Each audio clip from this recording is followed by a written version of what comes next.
नमस्कार बंधुओं, तथास्तु संस्कृत अकादमी आप सभी का हार्दिक अभिनंदन करती है। आज से हम इंदिरा गांधी राष्ट्रीय मुक्त विश्वविद्यालय यानी इग्नू के बीए साइकोलॉजी के पाठ्यक्रम के अंतर्गत BPCC 101 कोड संख्या इस पेपर के पाठ्यक्रम को प्रारंभ कर रहे हैं।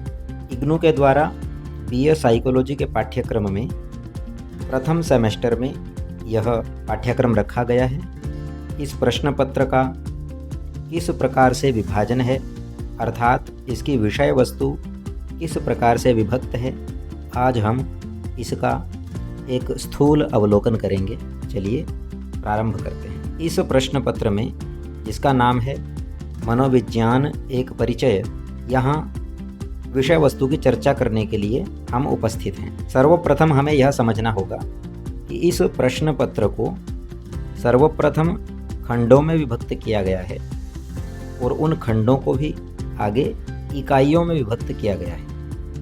उदाहरण के लिए खंड संख्या 1, इसमें 2 इकाइयाँ हैं। इसी प्रकार से अन्य खंडों में भी इकाइयों की संख्या पृथक पृथक है। संपूर्ण पाठ्यक्रम को 5 खंडों में विभक्त किया गया है और इकाइयों की कुल संख्या 9 है। हम देखते हैं प्रथम खंड, द्वितीय, तृतीय, चतुर्थ, पंचम इत्यादि में किन किन विषयों को सम्मिलित किया गया है। सर्वप्रथम प्रथम खंड में मनोविज्ञान का परिचय, इस विषय का अध्ययन किया जाएगा, जिसमें इकाई संख्या 1 मनोविज्ञान की उत्पत्ति से संबंधित होगी और इकाई संख्या 2 मनोविज्ञान की प्रवृत्ति और उसके क्षेत्र, इनसे संबंधित होगी। अब द्वितीय खंड को देखें तो इसका मुख्य विषय जो है वो प्रत्यक्षण रहेगा, यानी द्वितीय खंड प्रत्यक्षण के विषय में हमें बताता है। इस द्वितीय खंड में भी 2 इकाइयाँ हैं। प्रथम इकाई में प्रत्यक्षात्मक स्थिरता और प्रत्यक्षण को प्रभावित करने वाले कारक, सर्वप्रथम इसे पढ़ा जाएगा। और द्वितीय इकाई में प्रत्यक्षण, उसके प्रकार एवं वहाँ होने वाली त्रुटियाँ, ये हमारा द्वितीय खंड होगा।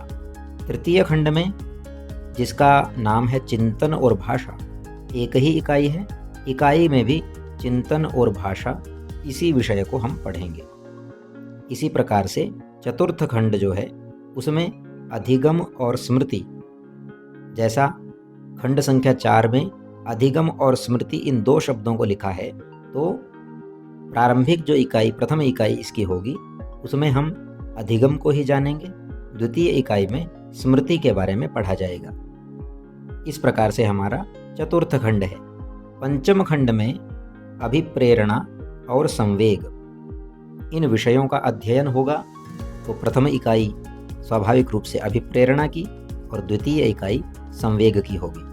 इस प्रकार से आपका BPCC 101 यह जो प्रश्न पत्र है, इस प्रश्न पत्र में कुल 5 खंडों में 9 इकाइयों को हम पढ़ेंगे और इसके साथ साथ अंत में प्रैक्टिकल या प्रायोगिक जो कार्य होगा उसके विषय में भी जानकारी लेंगे। तो आज हमने मनोविज्ञान एक परिचय, इस प्रश्न पत्र के अंतर्गत आने वाले पाठ्यक्रम का एक स्थूल अवलोकन किया। यह श्रृंखला आगे भी इसी प्रकार से जारी रहेगी। सभी का धन्यवाद। जयतु भारतम।